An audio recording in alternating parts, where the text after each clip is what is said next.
ऐसा मत कीजिए। ऐसे अधर्म में आप कैसे सम्मिलित हो सकते हो?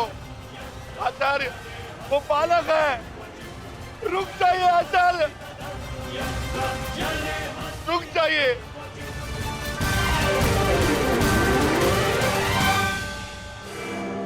अपना दिया वचन स्मरण है ना पिताश्री? इस बालक की शक्ति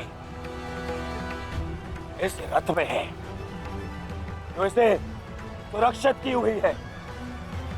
आचार्य, इस बालक को रथ विहीन कीजिए।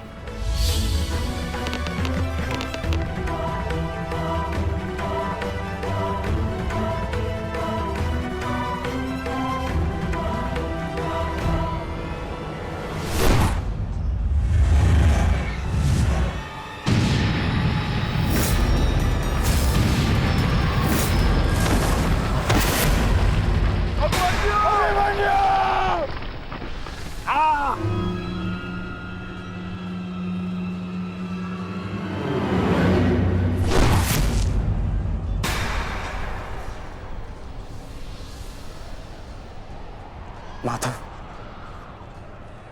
मुझे कई बार चोट लगी, परंतु इस चोट की पीड़ा का भान मेरे मन को विचलित कर रहा है। कहीं ये कोई संकेत तो नहीं?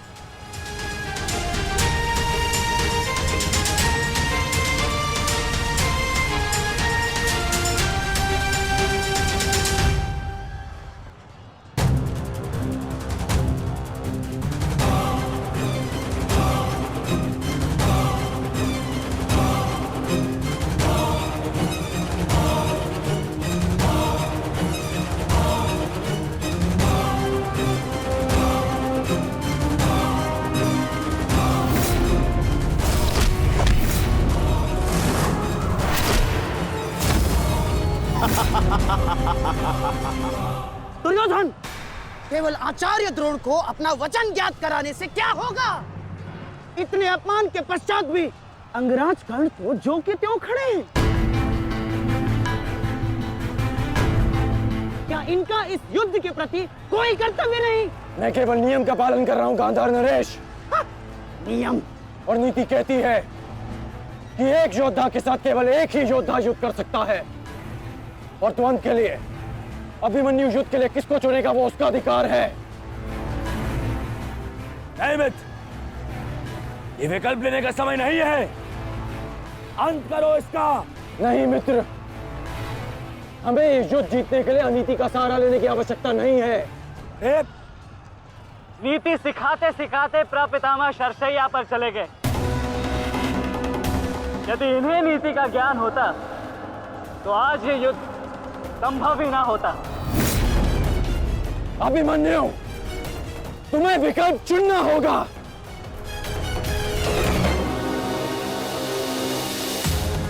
तो फिर मैं आप सबको वन के लिए चुनता हूं।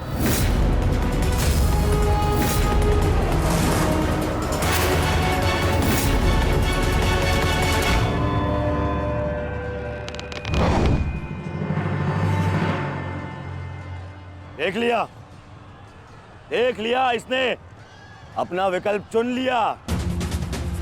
अब इस पर दया दिखाने की कोई आवश्यकता नहीं है। अब आक्रमण करने की आवश्यकता है। आक्रमण करो और अपना वचन स्मरण रखो कर्ण। देख रहे हो पांडवों, अभी तो ये रथ विहीन हुआ है, फिर निशस्त्र होगा और फिर प्राणहीन।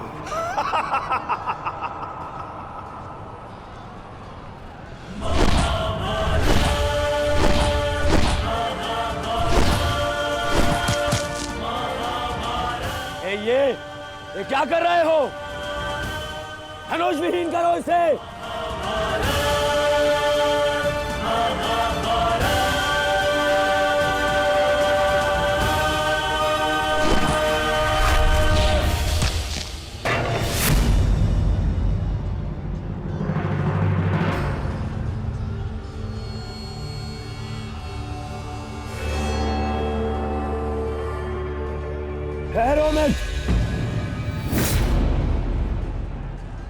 स्मरण रहे, इससे इतनी सरल मृत्यु नहीं देनी है। सूर्यास्त होने तक इसकी श्वास इससे अलग नहीं होनी चाहिए। अबे इसने बहुत पीड़ा सहनी शेष है। मित्र, ये एक योद्धा है, इसे योद्धा की मृत्यु दो। अरे योद्धा नहीं है ये, उन भगोड़े पांडवों का मेला रक्त है। इसे बहना होगा। मित्र जागो, जागो मित्र, और प्रहार करो।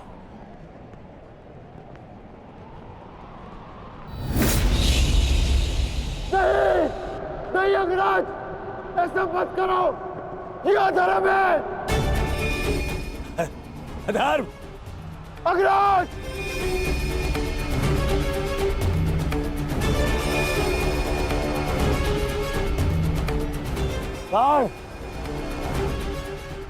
स्मरण करो, स्मरण करो कैसे इन पांडवों ने तुम्हारे पुत्र को मारा था। दया तो इन्होंने भी नहीं दिखाई थी उस पर। उसकी पीड़ा का मान है मुझे। और प्रहार करो का, प्रहार करो उस पर।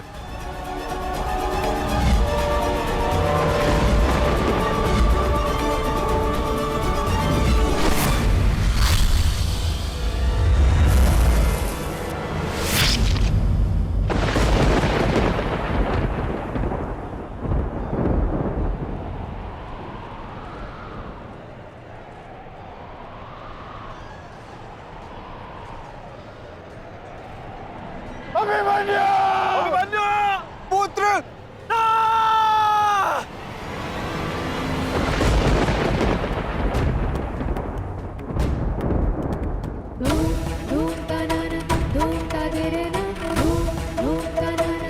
क्या हुआ माताश्री? उतरा बस ऐसे ही। एक बात कहूँ माताश्री, आज मन कुछ विचलित सा हो रहा है। आज से पहले ऐसा कभी नहीं हुआ। अरे तो रोज ही युद्ध पे जाते हैं, परंतु आज कुछ विचित्र सा अनुभव हो रहा है। चिंता करने की कोई आवश्यकता नहीं है उत्तरा। मेरा पुत्र महावीर है और फिर उसे सभी पांडव, पिताश्री, ज्येष्ठ, उनकी सुरक्षा भी तो प्राप्त है। मुझे पूर्ण विश्वास है अभिमन्यु विजयी होकर लौटेगा और तुम उसका तिलक करोगी। हे सूर्यदेव, आज तनिक शीघ्र अस्त हो जा। मेरा पुत्र बिना सुरक्षा कवच के युद्ध में गया है।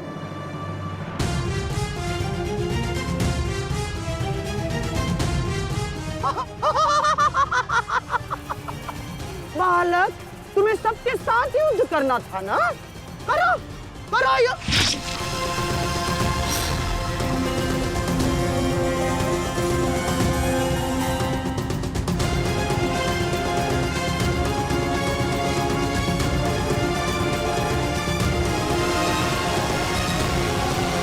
थक गए योद्धा?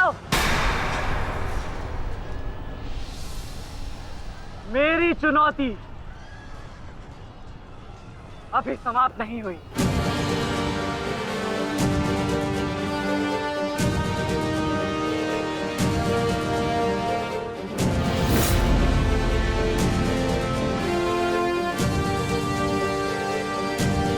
आचार्य द्रोण, देख क्या रहे? प्रहार कीजिए इस पर।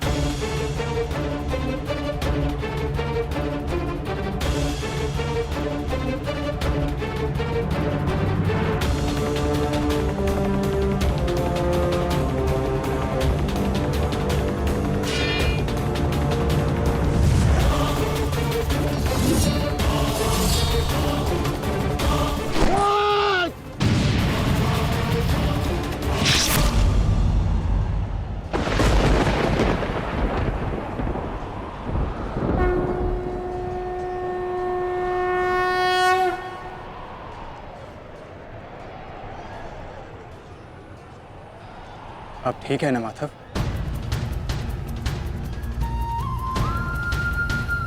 आपको कोई क्षति तो नहीं पहुंची?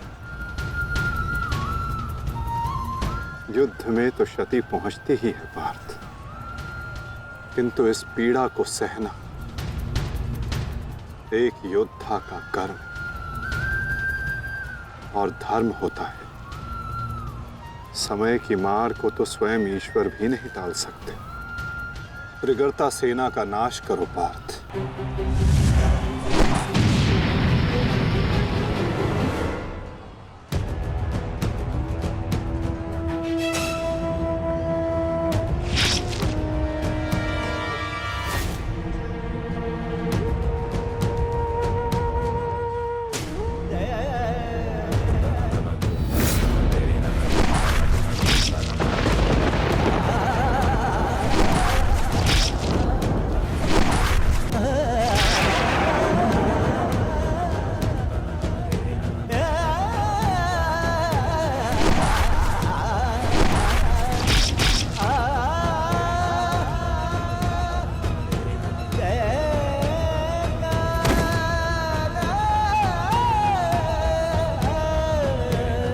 ये द्वंद्व अभी शेष है। मैं महारथी अर्जुन का पुत्र हूं, महारथी भीष्म का प्रपुत्र, वासुदेव कृष्ण का भांजा। इतनी सरलता से नहीं मरने वाला। अरे ये द्वंद्व अभी शेष है।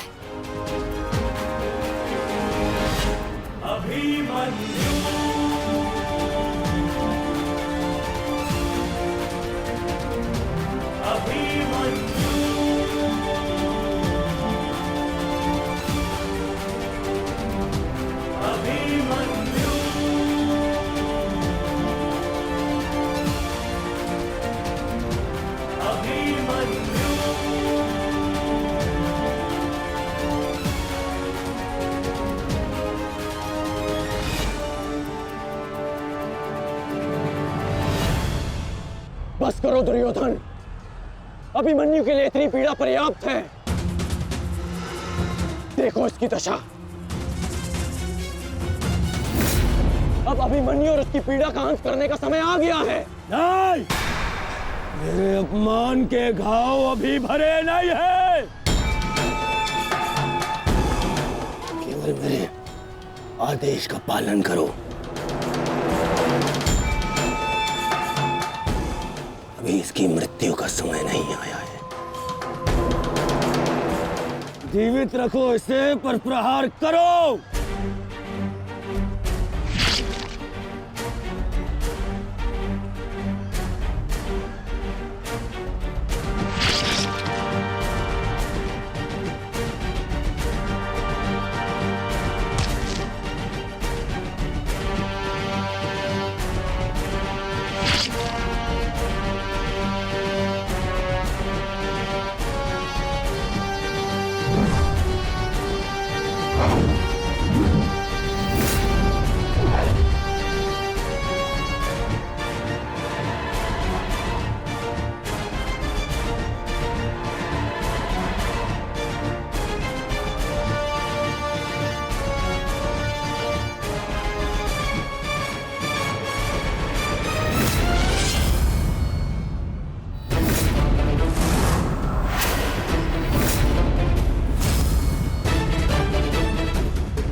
पूरे बल से प्रहार करो इस अर्जुन पुत्र पर।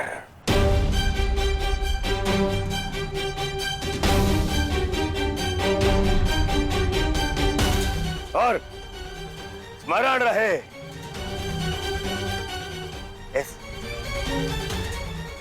इस बालक के शरीर के हर एक भाग में घाव देखना चाहता हूं मैं।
अस्माकं विजयं निश्चितम्।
अरे बस बस, महामश्री दुशासन बस, मर जाएगा हैं?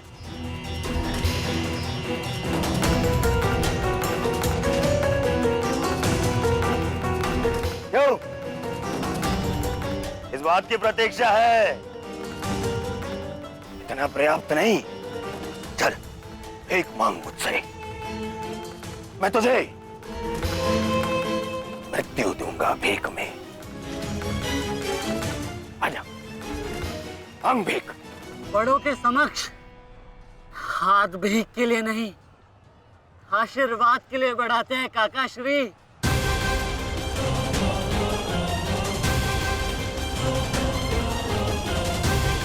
आशीर्वाद दीजिए।